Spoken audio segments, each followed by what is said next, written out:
BCCI সূত্র থেকে বলা হচ্ছে, প্রথম দল ঘোষণা করা হোক, তারপর আমরা এই বিষয়টা দেখব। এখনও কোনো সিদ্ধান্ত নেওয়া হয়নি, তবে এও জানা যাচ্ছে রোহিতকে পাকিস্তানে পাঠানো হতে পারে, কিন্তু সেক্ষেত্রে অনেক সরকারি বিধিনিষেধের মধ্যে থাকতে হবে ভারত অধিনায়ককে। দল ঘোষণা হতে পারে 18ই বা 19শে জানুয়ারি, তারপরে এই বিষয়ে চূড়ান্ত সিদ্ধান্ত জানা যাবে। আসসালামু আলাইকুম, ওয়েলকাম মাই চ্যানেল।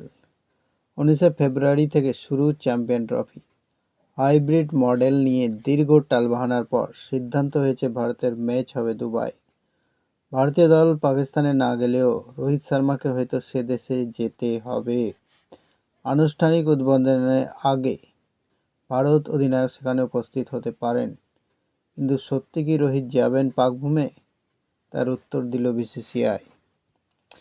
পাকিস্তানের তরফ থেকে প্রথম থেকেই হাইব্রিড মডেলের বিরোধিতা করা হয়েছিল, কিন্তু বিসিসিআইয়ের তরফে সাফ জানিয়ে দেওয়া হয়, দুই দলের সম্পর্ক এবং দলের নিরাপত্তার কথা মাথায় রেখে পাকিস্তানে খেলতে যাবে না ভারত।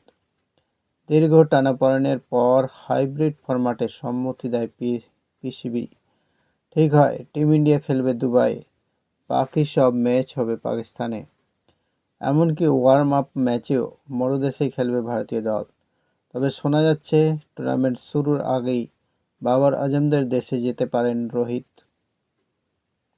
যে কোনো আইসিসি টুর্নামেন্টের আগে সব দলের অধিনায়ককে নিয়ে ফটোশ্যুটের আয়োজন হয়ে থাকে, আবার ট্রফি নিয়েও ফটোশ্যুট হয়। সাংবাদিকদের মুখোমুখি হন অধিনায়করা, সেখানে উপস্থিত হতে পারেন রোহিত। তেমন হলে ক্রিকেট ক্যারিয়ারে প্রথমবার সে দেশে পা দেবেন রোহিত। কিন্তু রোহিত কি সত্যিই পাকিস্তানে যাবেন? বিসিসিআই সূত্র থেকে বলা হচ্ছে, প্রথম দল ঘোষণা করা হোক, তারপর আমরা এই বিষয়টা দেখব।